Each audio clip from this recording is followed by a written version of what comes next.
Prince Harry and Meghan announced their departure from senior roles within the royal family nearly a year ago. Their decision, which initially drew criticism, has been supported by some members of the public in the wake of the royal couple brokering deals to become financially self-sufficient. This has led to reports that the Queen felt there was no need to conduct the planned 12-month review of their arrangement. While the monarch and other royals are said to be happy with the arrangement, one regular critic is Mr. Morgan. The ITV star has regularly launched into seething rants about Harry and Meghan's decision to carve out new roles for themselves outside of the firm. Earlier this month, he referred to the couple as Ginge and Cringe on Good Morning Britain, a remark that led some viewers to call out the presenter. This followed a series of tirades about Harry and Meghan in his book, Wake Up, Why the World Has Gone Nuts, which was released in October. In one furious outburst, he accused the Queen's grandson of abandoning his family and country for a vacuous new life of pampered self-indulgence. We will use your email address only for sending you newsletters.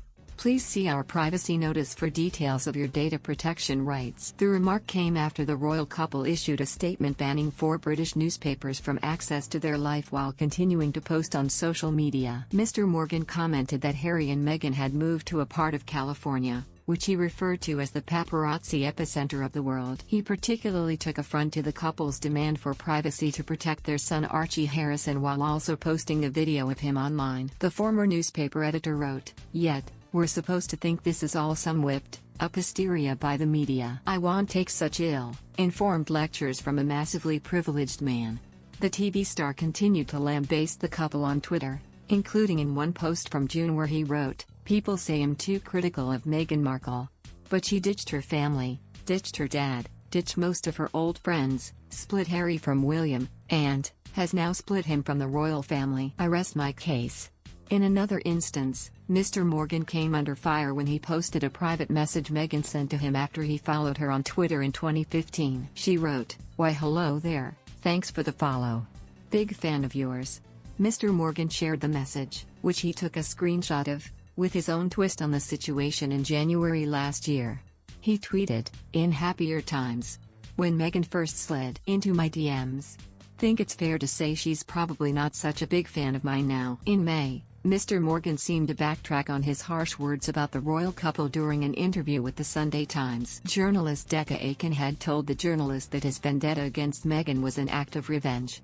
She wrote this was because of her dropping their modest friendship after meeting Harry. Ms. Aiken had commented that the remark diminished Mr. Morgan and made him look ugly, and asked in hindsight whether he wished he had dialed any of it down. He replied, "Yeah, probably.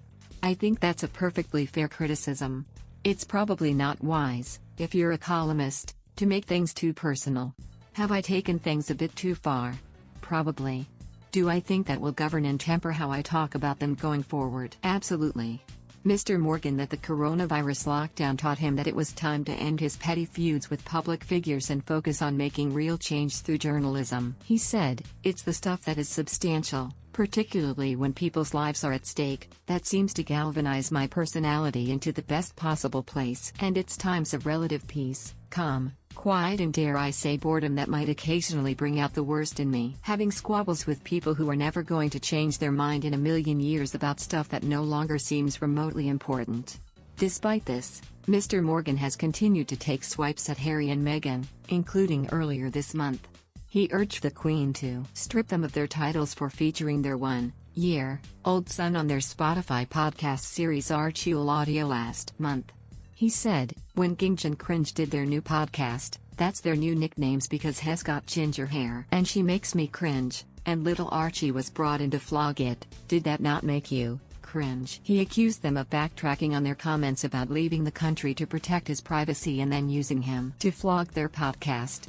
Mr. Morgan felt they were still fleecing the royal family for money despite securing a deal with Netflix and Spotify, reportedly worth $112 million, £81 million, and $40 million, £29 million, respectively. He continued, "It all comes down to the same thing. Would Spotify have given them £2 for this podcast if they weren't the Duke and Duchess of Sussex? They wouldn't have the profile if they weren't members of the royal family. It is completely inappropriate for members of the royal family to fleece commercial entities in this way. Spotify, Netflix, coffee companies, they're out there. Why don't we see how popular they are when they are just good old Meghan and Harry? Gingjin cringe, they are making a mockery of the royal family system?